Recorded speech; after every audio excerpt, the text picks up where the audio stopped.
What's up, people? I'm Erica, and this is Cocktails and Capitalism, a podcast that pairs crafted beverages with stories distilled from our capitalist hellscape.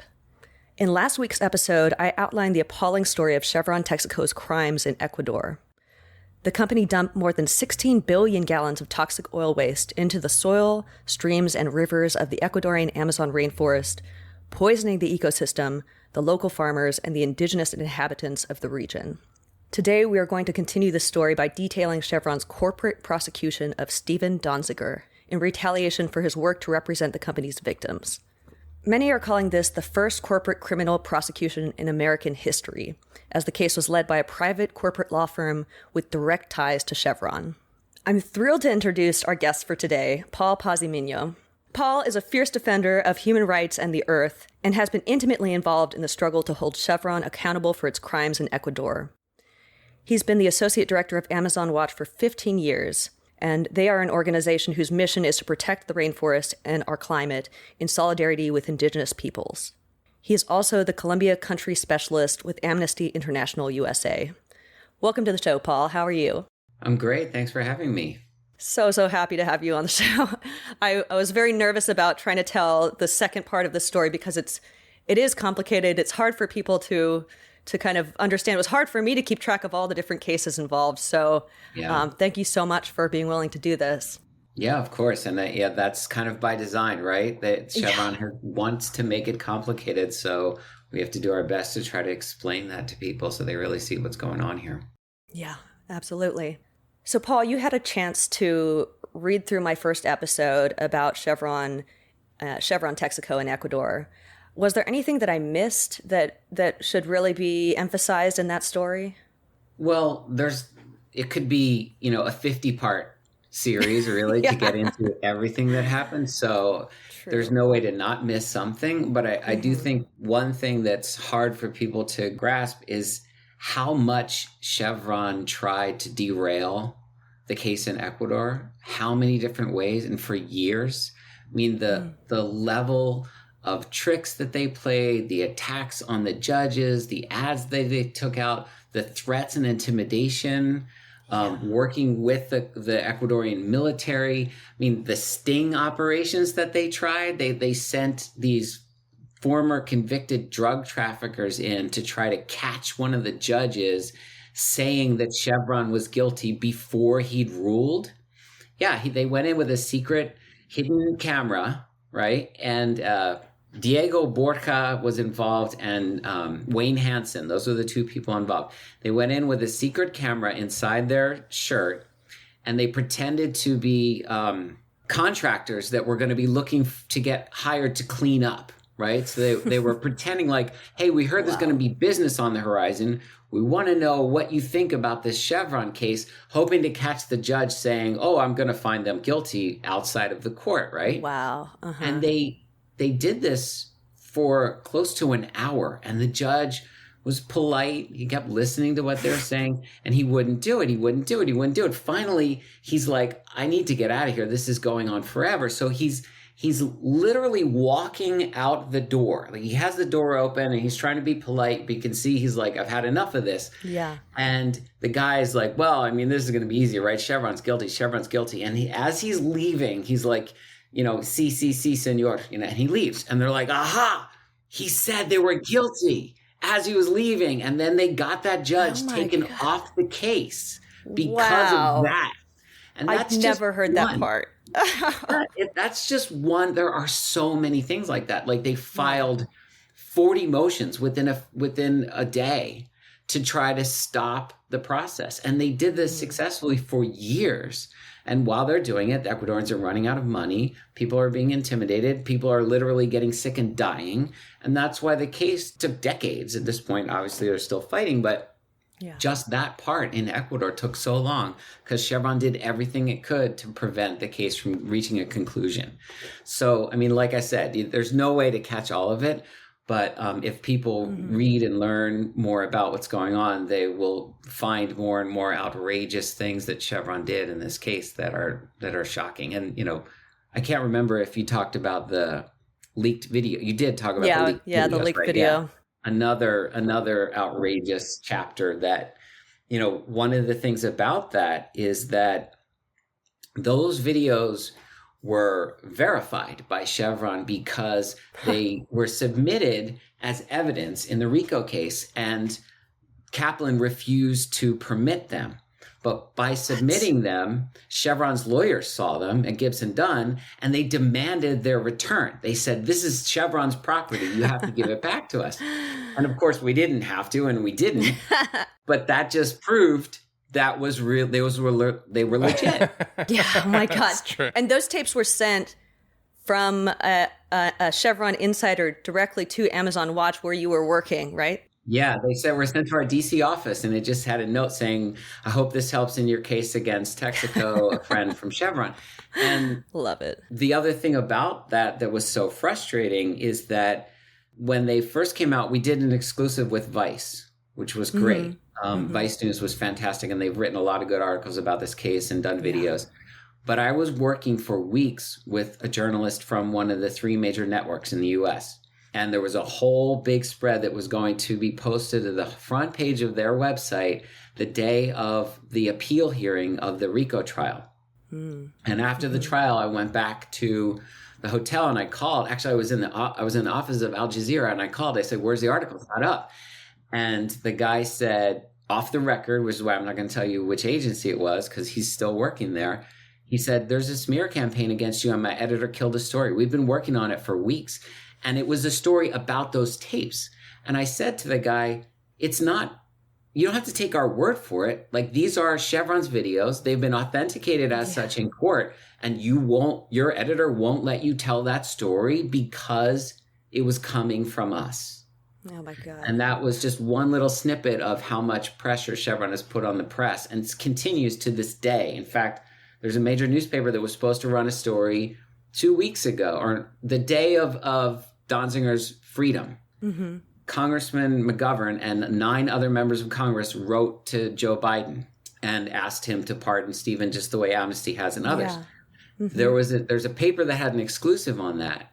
And the story was supposed to run that day. And then I found out from the journalist, the editors got her being harassed by Chevron's lawyers, and they still haven't run the story. And the story is simply reporting on what's in the letter from McGovern to Biden. But they've so intimidated news agencies that they're not willing to risk even telling what Congressman said. Imagine that happening now, like with all the crazy stuff we see happening with the government. Imagine not reporting that when they report so many other crazy, literally, like think of Marjorie Taylor Greene and the stuff that she says. You're reporting on that as lunacy. Reporting on people's tweets. Yeah, so totally. It's still very much the case that we're living in a world where Chevron has put its finger on the scales of justice and silenced the story and suppressed the rights of people trying to exercise their right of free expression. Yeah, absolutely. I didn't realize. So were you saying that the smear campaign, that they were also directing a smear campaign towards your organization in addition to Stephen Donziger? Yes. Wow. So we were named as co-conspirators, right? We, along with a lot of other groups. Why? Because the RICO case is a SLAPP suit, right? Strategic lawsuit against public participation. And the idea is usually not to win. It's to intimidate and scare away the opponents by threatening them with legal action. And so when Chevron was involved in the initial phase of the RICO case, it decided Gibson, Dunn and Crutcher, their law firm, decided they wanted to file as many subpoenas as they could to target everybody who was involved in the case and say that it was, part of their discovery. So they named us as non-party co-conspirators, saying, look, we're not going to sue you directly, but you're involved. So we're going to force you to turn over thousands of documents, emails, everything. And they hit us with these subpoenas. They tried the same thing with Rainforest Action Network, with many journalists and bloggers. Oh my God. They hit hundreds of people with these subpoenas. And fun note, Jennifer Reardon, who is likely going to be appointed to the Southern District of New York, she's a specialist at Gibson Dunn on discovery. And I believe, we've never seen her billing records, but I'm very confident that she was involved in drafting these subpoenas, these very abusive subpoenas. So when Amazon Watch went to court, because we were based in San Francisco at the time, we fought in the Ninth Circuit, and we won completely. every one of their subpoenas was thrown out by the judge, who looked at it and said, this is an intimidation tactic to go after a critic of Chevron. This is not a subpoena that's seeking to get at some specific information. And he said, I'm stopping short of sanctioning you. If you come back with any more subpoenas against Amazon Watch, they better be very specific, and you better show why you have a reason to request that. And they have not since come after us. And this was 2013 or I can't even remember. It's been so long ago. But the point being, they wanted to get us to be bogged down for months. Just going through and give over all of our information. And they tried the same thing with other groups and individuals. And, with some people, like with Joe Berlinger, it worked. And they were able to get, because Judge Kaplan gave Gibson Dunn whatever it wanted, they forced the filmmaker Joe Berlinger to turn over all of his excerpts. The creator of the film Crude? The film Crude, exactly. Which they then edited to try to make Donziger look even worse. And that's how they got Kaplan to agree to go after him and essentially, find him liable for alleged fraud and ghostwriting. But it was all based on a lie. Yeah. So before we get too deeper into the weeds with this, I was hoping that you could kind of explain for our listeners who Stephen Donziger is and how he got involved in this story and what Chevron has done to him. Yeah. So Stephen Donziger was a part of the legal team that filed the first class action lawsuit against Texaco. He traveled in the early 90s, saw the contamination, and was involved with other lawyers in filing that suit. And that's how he first started getting involved. But as the suit progressed and then eventually was moved to Ecuador, he became a member of the international legal team in support of the Ecuadorian case. He didn't have a license to practice law in Ecuador. So as far as the Ecuadorian judgment, he wasn't arguing in the courtroom. Other lawyers, Pablo Fajardo and other lawyers in Ecuador did that. But he'd been, since the beginning of the case, an international advocate. He helped raise a lot of the financing and advocated publicly for this case because this is an epic battle that has gone on for decades, right? The only way to maintain that type of case is to get a lot of international support for it. And Stephen helped finance the case by finding investors who would support it so they could continue the fight. Because Chevron believed that it could just simply make the Ecuadorians go away. They could never afford to keep fighting for decades, and they would simply give up and Chevron would win. That was their calculus, right? So Stephen was so pivotal because he was able to keep support going for so long. He's a fundraiser too, which is so hard to do. That's amazing. An advocate, a public relations person, a fundraiser, and a lawyer. And now I think like the preeminent expert on corporate accountability in the United States and how corporations retaliate legally against these types of actions because, he's been front and the center of it for so long. And Stephen, now, he's had his license taken away, but worse than that, Chevron has turned him into the villain, right? So Chevron realized from the beginning, there was no way they could ever win this case on the merits. It was clear. They had already admitted to committing the crime in Ecuador anyway, right? They said that they did it. They said that they did it as a cost-saving measure. They said that they did it for decades while they operated there. They simply didn't want to have to be the ones to pay to clean it up. So they figured, how can we change the narrative so that people will believe us and not the victims in Ecuador? And the way to do that was to vilify this New York lawyer and make it about greedy international lawyers trying to make a buck off of Chevron. And so they spun that narrative, and Sam Singer, who's a PR hack from San Francisco, is one of the people who came up with that story. Wow. And that's what we know now from their internal emails. Back in 2009, they said our long-term strategy is to demonize Donziger. That's the quote, right? That was in 2009. Here we are in 2022, and they literally just criminalized him. So they're making good on that promise, right? But Stephen, if you've talked to him or if you've seen him, he's kind of a larger than life personality too. He lives up to that stereotypical, like really big, loud, boisterous New York lawyer. He lives, that's who he is. So that played into Chevron's narrative because they're like, here he is, contrast him with very quiet indigenous communities from Ecuador who are very respectful, who are not, getting in the face of people. And Stephen would would operate that way because he was up against literally 60 law firms and 2,000 lawyers and legal professionals. And so it became Donziger versus Chevron. And Chevron thought, if we can find the right judge and manipulate the situation so that the crime is not part of the trial, and we can concoct enough of a story that a judge is going to go after Donziger, which is exactly what they did. So 2 weeks prior to the Ecuadorian judgment, they preemptively filed this RICO case against Donziger. Mm-hmm. And that is how they prevented the Ecuadorians from ever bringing the evidence of their contamination, of the contamination in Ecuador, to a court in New York. And that's what's key about this strategy, because it's not about Chevron hiring lawyers to defend itself on the merits of the case, which everybody has the right to a lawyer, even Chevron. Should they get 60 when the Ecuadorians get one? No, no. But they still have a right to a lawyer. So they preemptively did this, and it shut the door. And it's essentially denying access to justice to indigenous and local communities. That was the scheme behind it. And then by getting Kaplan, Judge Kaplan, who not only suggested RICO charges to Chevron's lawyers, appointed it to his own courtroom in a violation of the Southern District of New York's rules, he issued a global injunction before the Ecuadorian Supreme Court had even heard the case, right? Before it had been appealed.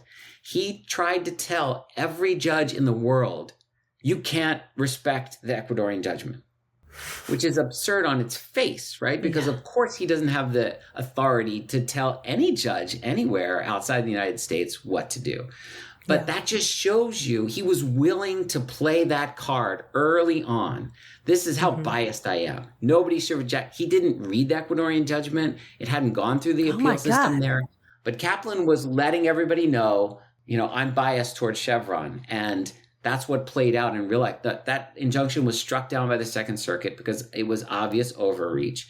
And if you read Kaplan's judgment, it specifically says that the Ecuadorians are free to seek enforcement outside the United States, and that this only applies there. That was put in because Kaplan was slapped down when he tried to issue that global injunction. He had to be super clear that he didn't have authority outside of the United States. Well, which was internationally illegal to do, saying that this case can't be picked up in any other country. It's not a legal thing. Exactly.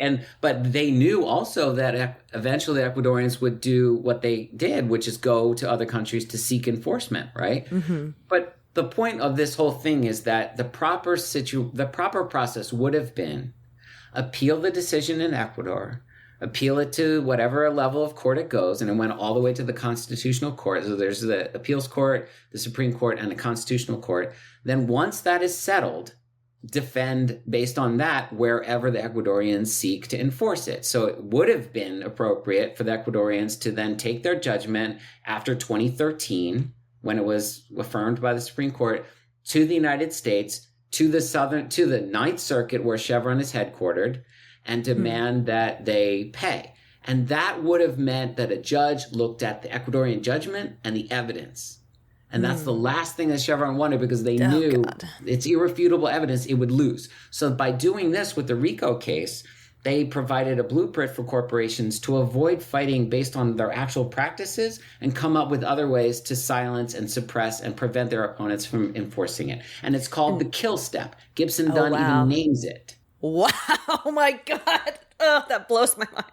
Yeah, and they're proud of it. And they've made millions of dollars off of getting corporations off the hook for their acts internationally by delegitimizing and attacking the opponents rather than fighting on the merits of the case. And Stephen is the perfect example of how someone can be vilified and destroyed for doing that, because they not only went after his law license, they tried to hold him accountable for millions of dollars in legal fees. They've taken away, they've frozen his bank accounts. The fact that he's now free from jail is great, but that's only one step. He still is under siege by this company because they are adamant that they want to make an example of him so other people do not follow in his footsteps. And that's what's so chilling about this, because they're doing it with the full complicity of the U.S. judicial system, but also that the executive branch won't step in and do anything about it. Yeah. Despite the fact that members of Congress and the United Nations and the European Parliament and the entire global international human rights and environmental community have all stood up together and said, this is wrong, this is an abuse of justice, and it's a chilling effect on all of our work. You must intervene. Biden, Garland, you must step in and take some control over this case so it's not handled by corporations. And so far, not surprisingly, Biden has done nothing. Yeah. Because I think he'd rather support big oil than, one lone human rights defender. Mm-hmm. So last week we discussed a little bit. This was my first time learning about this story.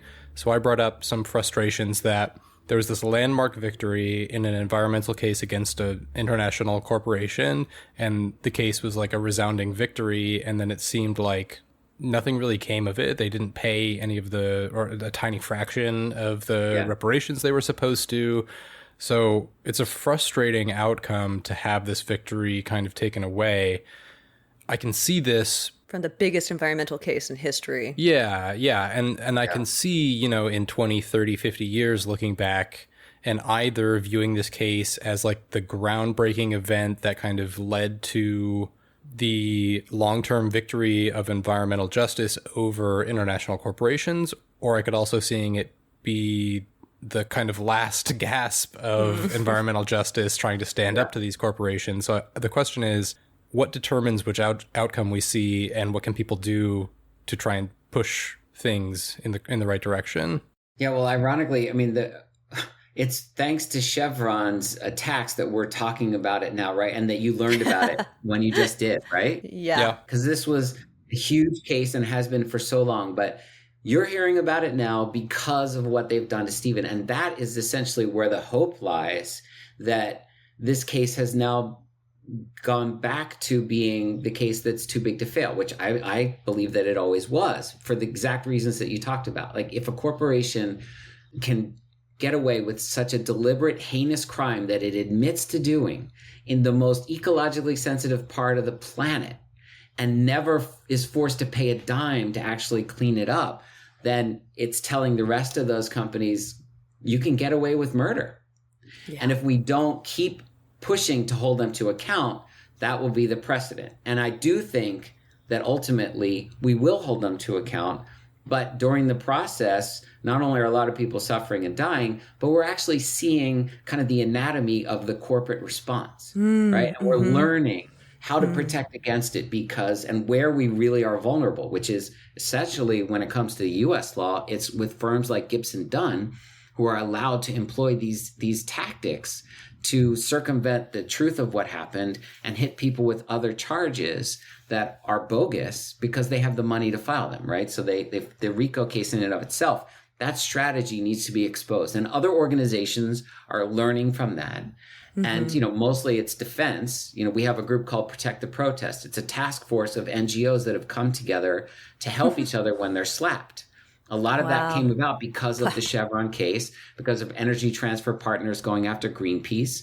And so they strike, we defend, then we expose their strategy. That's what ultimately I think this case will help do, is expose these strategies and give us mechanisms to try to prevent them from happening the next time. But in the meantime, the contamination is still poisoning people. In the meantime, it's been decades and it's still not cleaned up. And my view now is that because of the additional suffering that Stephen has gone through, and of course, as he'll be the first to say, it's nothing compared to what the people of Ecuador have gone through. But because of that, there are new actors involved that weren't involved before, and the U.S. government is an important one. So members of Congress have been recently saying, we see this as nothing more than a scheme to get away with not cleaning up. Like, we're not buying the RICO stuff. We're not buying the fraud story. We all know what's really going on here. Now, that starts with, 10, 11 progressive members of Congress. But then it can go from there to investigations, to the U.S. government assuming some responsibility for allowing its oil company to not clean up. One argument could be made that the U.S. government, to improve its diplomatic relationships with Ecuador, should actually initiate that cleanup and then make Chevron pay it back. Ultimately, there could be another process totally outside of the judicial one where Chevron is told, if you want to have license to operate, I mean, there's a lot of pressure that the U.S. government could put on Chevron if it wanted to. But of course, we know the balance of power now lies more in the hands of the fossil fuel industry over the government than the reverse. But as we move, hopefully, not yesterday, what we learned about the Supreme Court and everything notwithstanding, hopefully move in the right direction when it comes to accountability and climate change, people will stand up and go, yeah, and this Chevron Ecuador case should be the first thing that we deal with when we talk about reparations for climate damage and damage to the environment. Yeah. A couple of years ago, people might not have said that because they still bought into Chevron's bogus RICO case. It was still, oh, that was upheld on appeal. We can't talk about that. What a shame. The lawyer committed fraud. It's tainted. Now people realize that was just a fraud of Chevron's. That was all their concoction. So it's back on the table. And now that it's back on the table, we need to make sure it continues to be at the first thing that people discuss when they talk about holding fossil fuel corporations to account for their harms. And that's where my hope, I personally have hope that Chevron will eventually be pressured to actually clean up, whether that happens in a settlement or in a court in another country or, elements of the US government forcing them to. It's hard to foresee. And I still don't think it's going to happen soon. It's going to take more years of fighting. But I do think that that's a real viable option. And I think the climate justice movement can't survive without it. Like, you can't take that big a loss and expect to turn to BP or Exxon or others or Shell and expect to hold them to account if Chevron is allowed to get away with it. Yeah, this is setting a really, really sad precedent if they can just, if Chevron can just get away with committing these crimes and never has to pay anyone back. And if other lawyers are afraid to do the work because they've seen what's happened to Stephen Donziger. Yeah, they realize, absolutely. Oh yeah, I'm not willing to put my family, my future, my career, my life on the line to fight because they're going to destroy me. And I've heard a lot of talk of deliberately using Donziger as a weapon against any kind of environmental organizing by targeting him, by pursuing him in all these ways. I mean, it's also laying out a playbook for how to take down opponents to any fossil fuel industry or any other kind of industry that is committing atrocities. Yeah. And the judges that are being complicit in it. I mean, that's one of the most scariest parts of this whole thing, right? When it's not just Kaplan. It's not just one judge. Yeah. We've seen specifically in this district, his working with Preska. So Judge Preska was the judge that Kaplan handpicked to try the criminal contempt of court case. And she's a Federalist Society member. It's a violation of the rules to handpick somebody. It should have been randomly assigned, but just like he assigned it to his own court for the RICO case, he assigned it to Preska. Preska then allowed the appointment of a private prosecutor with ties to Chevron to prosecute the case. The standard in the court is supposed to be the appearance of a conflict of interest is enough to disqualify somebody. So wow, yeah. And in this case, what are you getting at, Paul? So it's Preska working with Kaplan, and then as I touched on before, now we've got Jennifer Reardon, a lawyer from the very same firm who was submitted for consideration by Trump and then renominated by Biden. And she's going to be in the same district. So you have these 3 federal judges who are appointed lifetime. The chance of getting them out is next to nothing. You'd never impeach a federal judge. It hardly ever happens. And they have carte blanche. Look what they did to Stephen. They said he was a flight risk. So he was held pre-trial on a misdemeanor for over a year. Which is unprecedented. Unprecedented. And the judge was just able to do it because she's a federal judge. What are you going to do? Nothing. Yeah. You cannot do anything. And he's still, remember, he's appealed the criminal conviction. They supposedly expedited his hearing because he was looking at jail time, right? Six months was the maximum sentence. So the Second Circuit Court of Appeals said, sure, we'll expedite the process. They heard the hearing. They haven't even decided yet. And he's already served all of his sentence. So it's a mockery. It's making a complete mockery of justice. Of our legal system. Yeah. Yeah. Yeah. It kind of sounds like kind of sounds like there's an argument here that Chevron has gone so far in the prosecution of Stephen that it's kind of working against them at this point. Like, they've demonized him to the point where they've kind of made him famous, and it's gone on.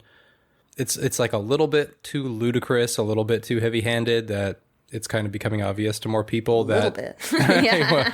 It's becoming more and more obvious to people that, you know, it's unjust, which is working against them at this point. Would you say that's accurate? Exactly. And I think they not only did they overplay their hand, but the fact of the matter is that the RICO case, as much as it was a victory for Chevron, it didn't actually protect it from the threat of enforcement because it only applied in the United States.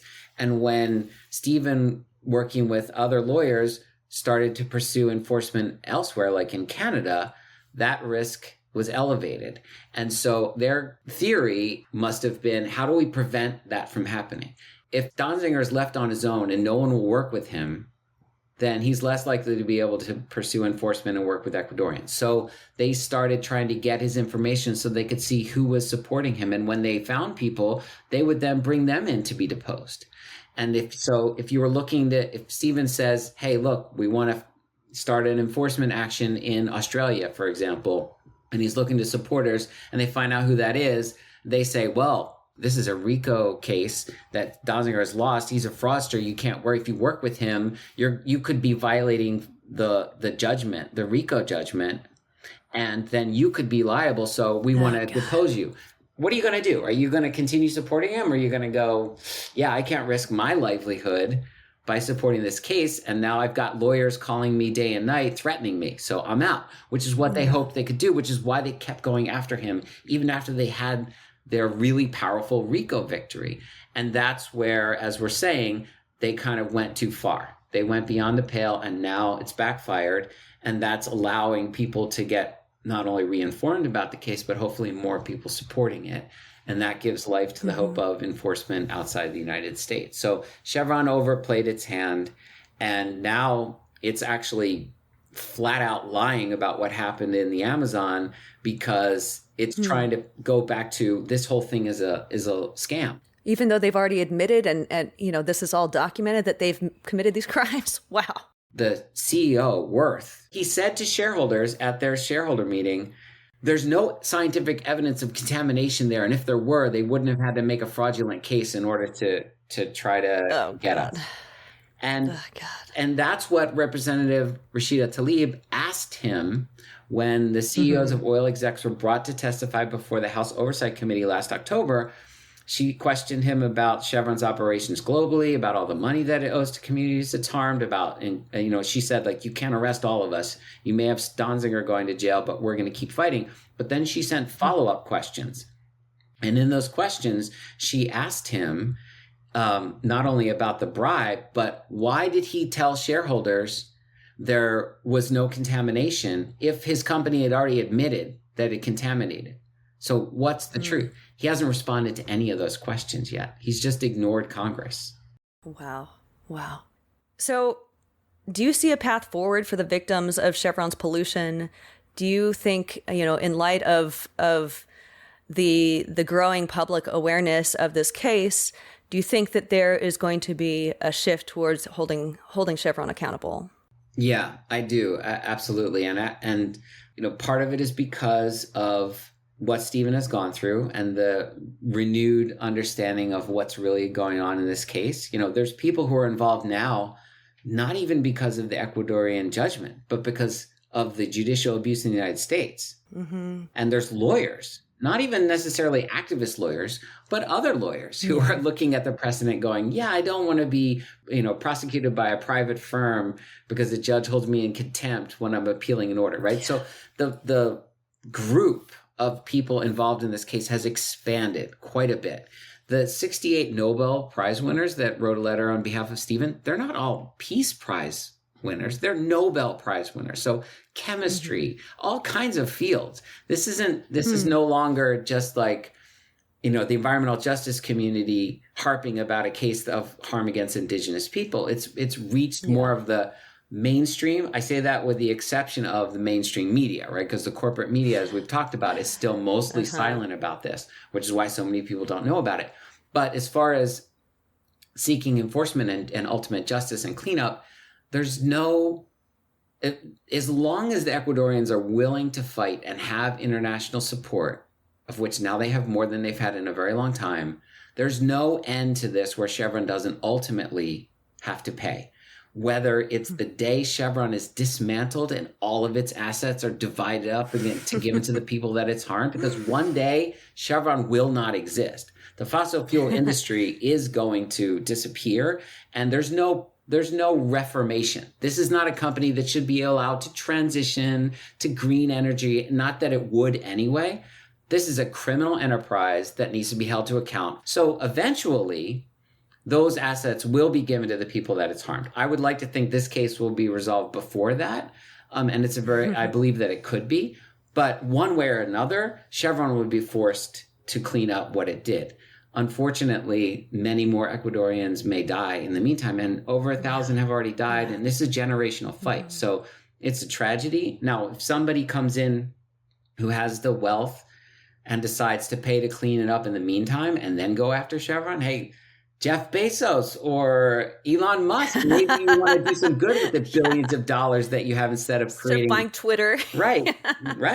They could do that. They could actually pay to clean up and then be the ones to go after. It would be more of an equal footing if Elon Musk or Jeff Bezos or Richard Branson took on Chevron. I'm not saying any of them have ever said they're going to do anything like that. But the more people understand this case affects them, everybody, the more likelihood that the allies continue to grow and we can actually put together a force that Chevron would have to reckon with that would force them to clean up. And there are multiple ways to make it happen. A country like Australia, anywhere that Chevron has assets, and there are many places around the world, all it takes is one court to say, yes, we believe this case should be enforced and we're going to turn over Chevron's assets to do that. Canada, there were some victories. Ultimately, it's not even decided finally, but ultimately Canada is protecting the corporate veil and is saying that Chevron Canada can't be held liable for Chevron Corporation's actions. All they really have in Canada is a bank account. It's a 7-tier subsidiary of Chevron, but it's just names on a bank account, on a names under a bank account, and the decisions are made in California about what Chevron's doing in Canada. But the appeals court in Ontario ultimately said Chevron Canada can't be defended in the enforcement action. But another country might not say that. It might actually agree with Ecuadorians, and that's all it takes, and Chevron would have to pay. But do you think Chevron would actually pay up if a different country ordered them to do so? I mean, Ecuador did. They would have to seize their assets. Well, they could try to withdraw them beforehand, like they did in Ecuador.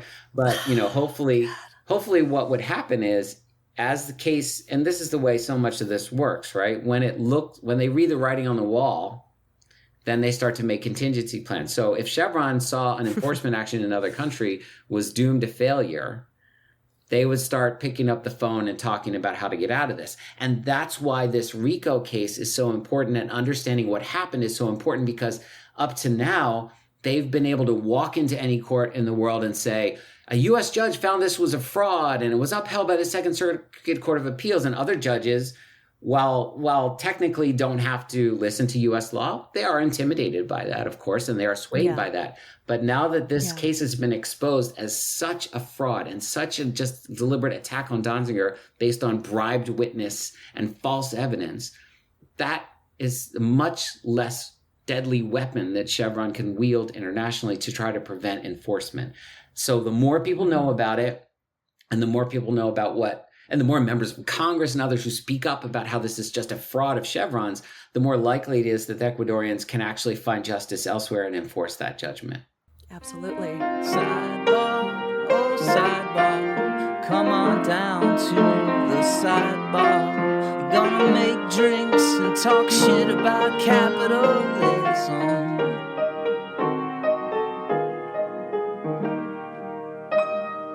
We're joined once again by Jesse Torres, our resident anti-capitalist bartender.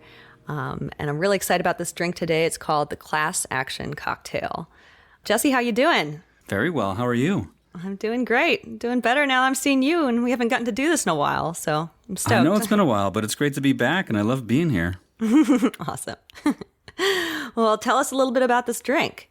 Yeah, this is a really incredible drink, and it's really lovely. I'm really honored and glad that I was able to make this because the main ingredient is a tea called Horchata Lojana, which comes from the city of Loja, which is west of the Zamora Chinchipe region, which is kind of where all the stuff is taking place. So this is a drink that is more common in the area and something that everyone kind of has their own recipe. It's basically made of up to 87 different flowers, botanicals, roots, and barks found in the area.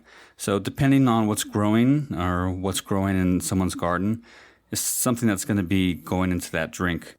Lots of things that go into it are like basil, chamomile, amaranth, mint, lemon verbena.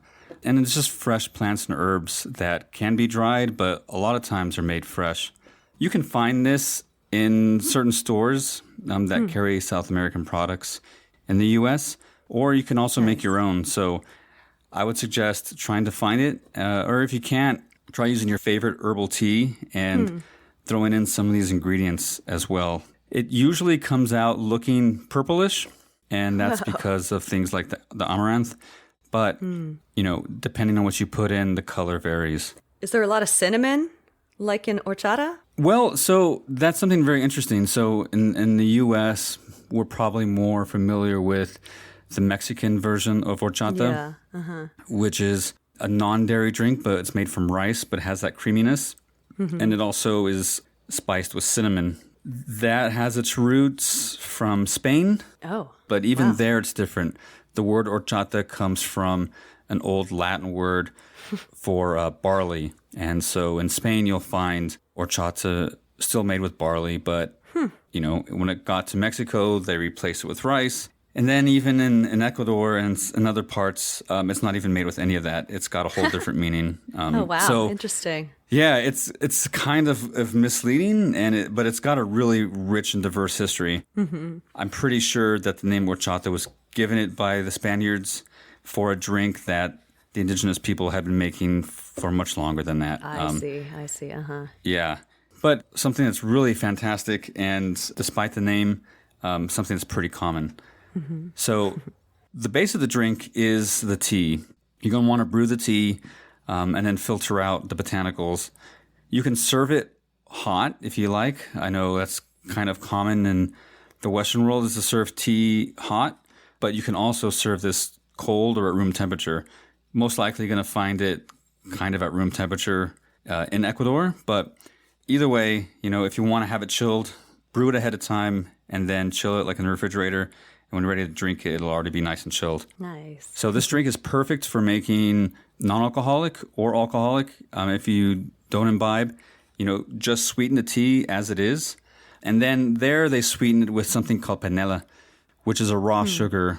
Commonly in the U.S., you can find piloncillo, which is Mexican and is also a raw sugar.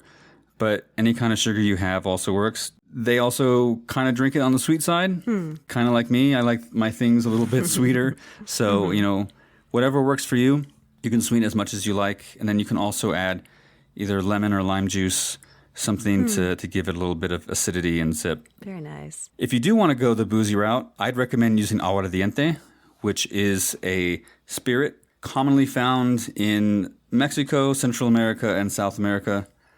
There are a couple brands that are from Ecuador that you could use. One is Zumir, and the other one is Licor Siete Pingas, which is kind of a bad word. I guess I don't know enough Spanish. Damn it. Pingas means penis in kind of like a derogatory way. Okay. So, not like the nice penis word. Yeah. Like saying like cock in English or something like that. So pretty interesting name choice. But this brand is specifically from the same region that all this is taking place at. So if you can find it, that's cool. It's something that ties you directly back to the place and terroir of Ecuador. So, by the way, Aguardiente is, in Ecuador, it's made from cane, which is also what rum is made from. Aguardiente can also be made from other things. It can be made from different grains like wheat, even rice, or even fruits. Depends on where you're at and where they're making it. But in Ecuador, in this part, they usually use cane. So if you can't find aguardiente, you can also use rum. I would find something that's unaged, something like Don Q. A clear rum, right? Or clear rum, yeah. That'll work too, and it'll fit the profile here. Very cool. So to make this drink, you basically just add everything together. My recommendation for the ratio is about 105 milliliters of the brewed tea, about 45 milliliters of the aguardiente or light rum. You can use more if you want it boozier, you can use less. And then about 50 milliliters each of the sugar and lemon or lime juice. If you're having it hot, heat the tea up and add everything in there to stir. If you're doing everything chilled, you can batch everything ahead of time, throw it in the fridge, and then when you're ready to drink it, you can drink it chilled. Or you can even drink it on ice.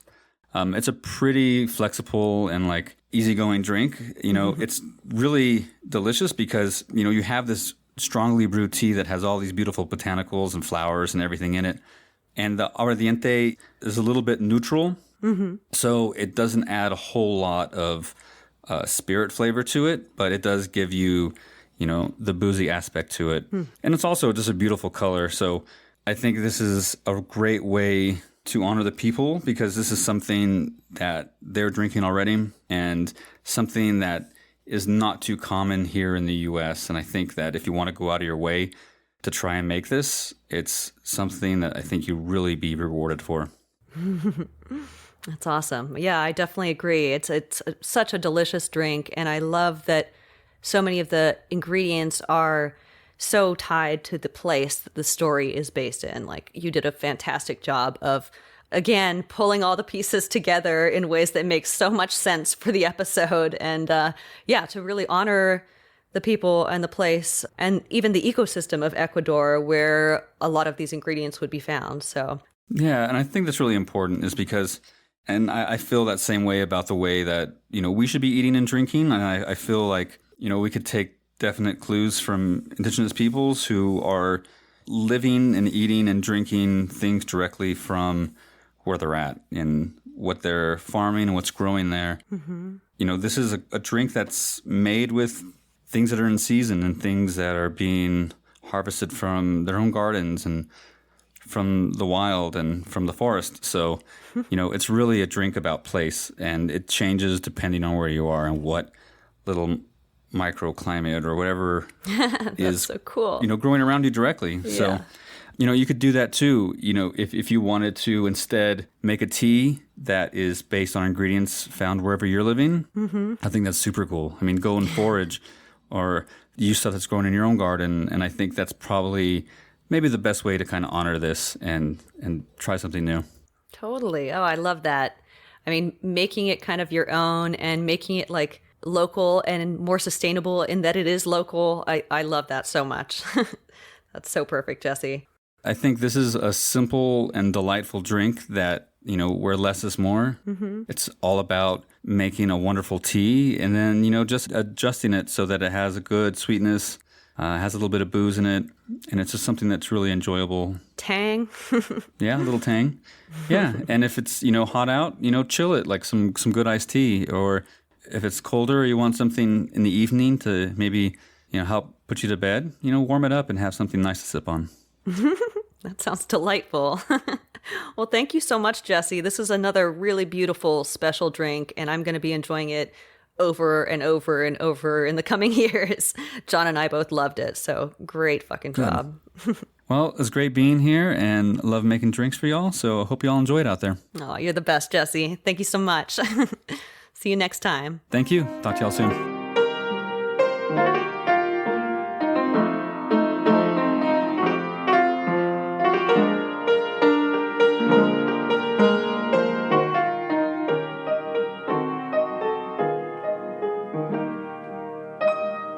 So in the prior episode, I briefly touched upon the scandal surrounding Chevron's star witness, Alberto Guerra, whose testimony was the basis for Judge Kaplan's ruling that the original case on behalf of Chevron's victims was based on fraud. Can you tell us about the compensation that the star witness received from Chevron in exchange for his testimony? And can you explain how we know that his testimony was false and fabricated by Chevron? Yeah, absolutely. And this is so important because the fact that this was permitted, again, is shocking. And this is because Judge Kaplan allowed it, right? Let's be clear. Any fair judge would not have permitted the testimony of Alberto Guerra. It was so obviously false, but also it was bought and paid for by Chevron. So Guerra at one point had been a judge on this case. He had been defrocked for accepting bribes as low as $200 to throw a case, right? Jesus Christ, $200. Yeah, so you could buy this guy for $200. Chevron's like, perfect. Exactly. And so he had like only $2,000 or something like that in his bank account at the time, right? So he had no money. Ideal. He had lost his job. And then Chevron says, we will pay you for testimony in this case. And they actually sent a representative with $18,000 in cash in a briefcase. Very above board. To pay for his testimony. Now, what they said is like, oh, we're going to buy the computer from you. Like, we'll buy the evidence. And so Guerra basically made up a story that he was offered a bribe by Stephen Donziger to ghostwrite the Ecuadorian judgment. And he said that he wrote it and he gave it to Judge Zambrano, who was the judge who actually wrote the judgment and issued the judgment in 2011. The funny thing is, though, he offered no evidence that actually happened. There was no money. There was no ghostwriter. There was no computer. There was no thumb drive. And whenever he was questioned, he would change his story. Well, first he would say he met with Stephen at this restaurant. And then when Donziger's passports showed that he wasn't in Ecuador at the time, he would change the date of the meeting. And then first he said it was on a computer. Then he said it was on a thumb drive. It was super obvious he was making up the story. In fact, Chevron's lawyers met with him 53 times. I was going to say, he was coached. He was coached. Sounds like he was poorly coached. He was a joke witness. Like everybody in the courtroom. And I should say for the record, like I was there for the RICO case. So I was in court, in Kaplan's court. I saw, this is all firsthand. Wow. I saw what happened. Wow. Everybody knew this guy was lying. But this was the key. This was the only actual evidence that Chevron had to offer. So it was crucial that Kaplan accept him. So Kaplan did. He even admitted in his decision that, this doesn't appear to be a credible witness, but all of the other circumstantial evidence corroborates his story. So I'm going to accept his testimony. It was all ridiculous. But then to make it worse, in another proceeding in Chevron's arbitration case that it brought before the Permanent Court of Arbitration in this tribunal, Guerra admitted under questioning that he lied and that he lied to get more money, because when they were giving him money for the story, he would look at what they had and they would say, like, is this enough? And he would say, well, money talks, but gold screams. So the more money you give me, and that's a direct quote translated, right? The more money you give me, the better story I'm going to give you. And they paid it to him. So what they did is they gave him a $12,000 a month stipend. They moved his entire family to the United States. They got him an immigration lawyer. They got them all visas. They bought them a house. They bought them a car. And then of course there was the other cash that they gave him that I mentioned in the briefcase. And as far as we know, he still has that agreement from Chevron. He's still living somewhere in the United States, and he was paid to lie for them. And like I said, no court would have allowed his testimony if they had been fair.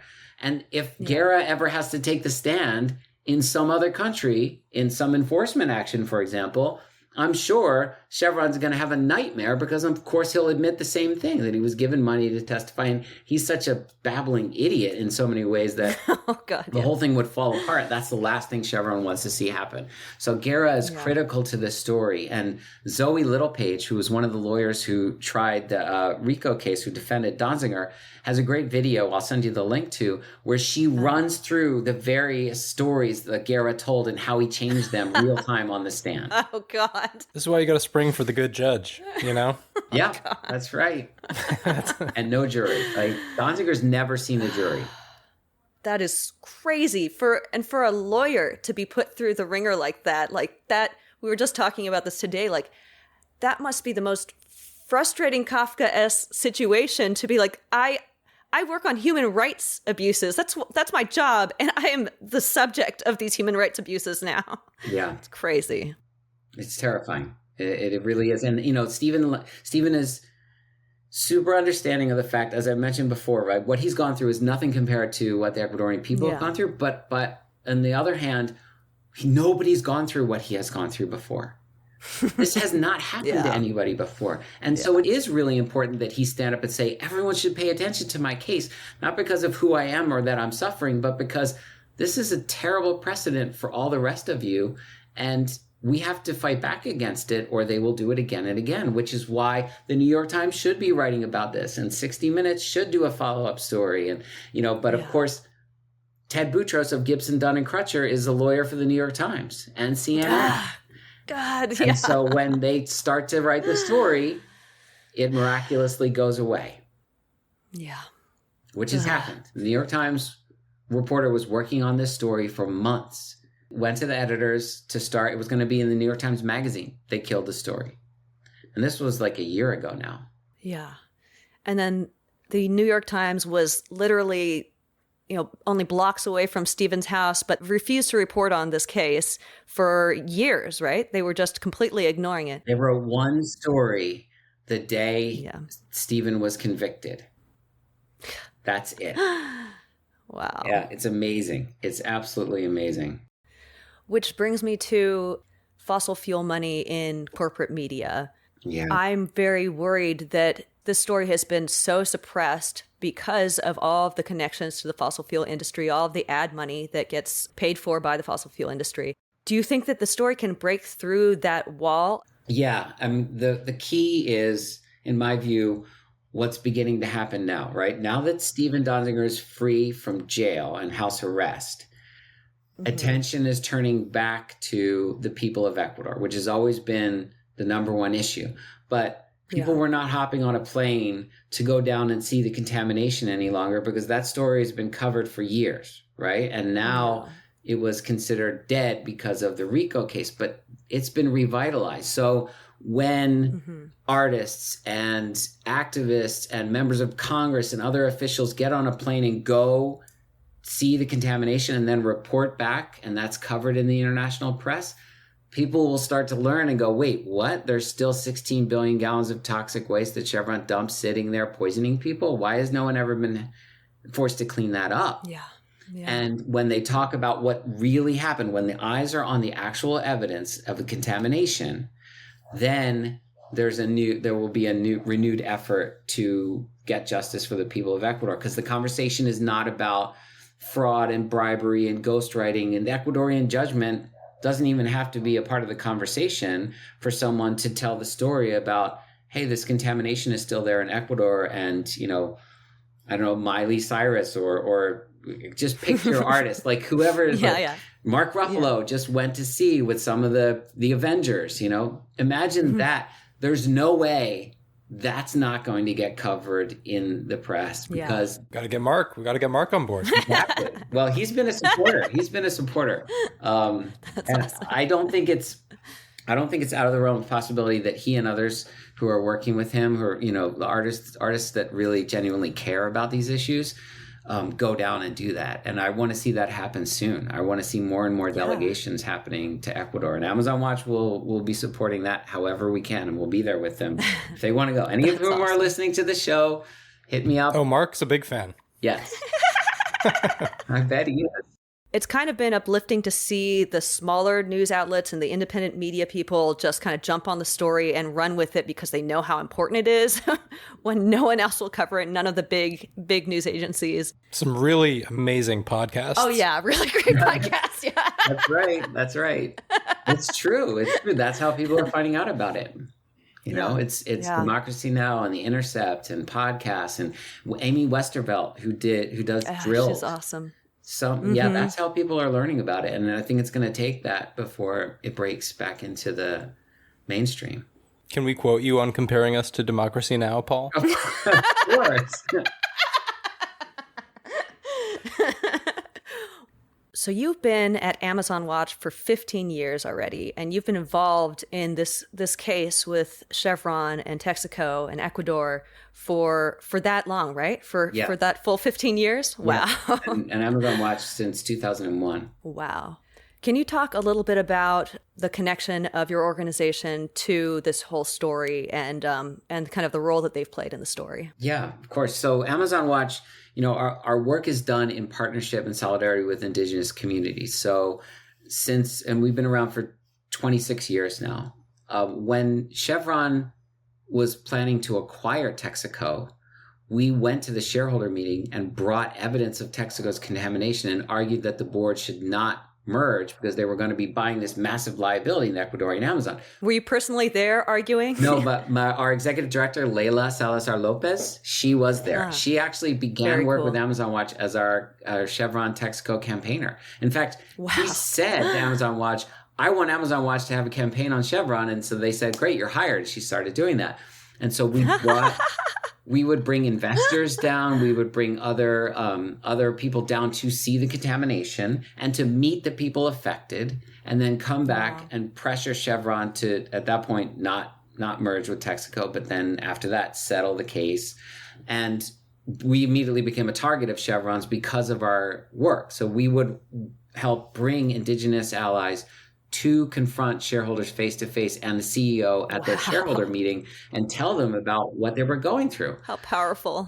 I wish I could say they were received well, but they were usually given this patronizing racist response of well, you're being abused by lawyers. What a shame that you're not sophisticated enough to see that this isn't our problem and you should go back to Ecuador and tell your government to clean up. That's what they were told year after year. Oh my God. That is infuriating. Oh, it's so, and I when we confront the CEOs, we basically say that, you can't continue with this racist approach of dismissing these people. They're sophisticated. They know what was done to them, and that's why they're here.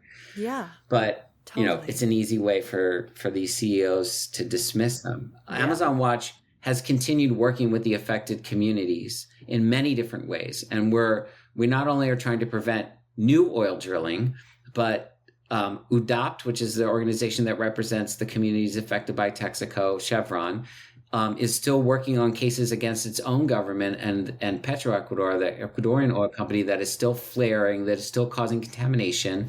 They've sued their government for incursion onto indigenous territory and in environmental violations. So that fight continues locally, even though Chevron would like everyone to think, no one's ever gone after Ecuador for what it did. Why are you coming after us? But the truth is, yes, they have, and they continue to do that, but that doesn't absolve Chevron for its crimes. Yeah. So Amazon Watch accompanies groups.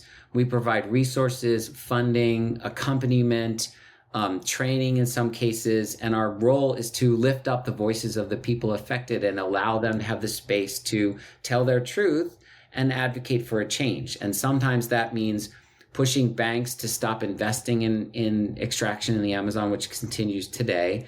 And sometimes it's helping them to bring cases before international courts like the Inter-American Court on Human Rights and challenge their own governments for violating their rights to free, prior, and informed consent about what happens in their territory. And Chevron, even though it's not drilling in the Ecuadorian Amazon since it left in 1990, when Texaco left in 92, it's still refining a huge amount of the oil that is extracted. So the majority of the oil that's extracted from the Western Amazon comes to the United States, and most of that is refined in California. 1 out of every 9 gallons of gas that California has put into their tank comes from the Amazon. And Chevron is refining a lot of that. I think close to 14% of it in El Segundo, in Richmond. It's still profiting off of the destruction of the Amazon. So we're still working with indigenous communities that are trying to prevent new extraction and then hold accountable the companies that have caused harm throughout their previous extraction operations like Chevron. I heard that Chevron in Richmond had done some horrible things to the surrounding community. I can't remember exactly the details of that, but the fact that they don't mind committing crimes on American soil as well is very disturbing and makes me very worried about the future of this company and what they're going to do. So yeah, the Chevron Richmond refinery exploded almost 10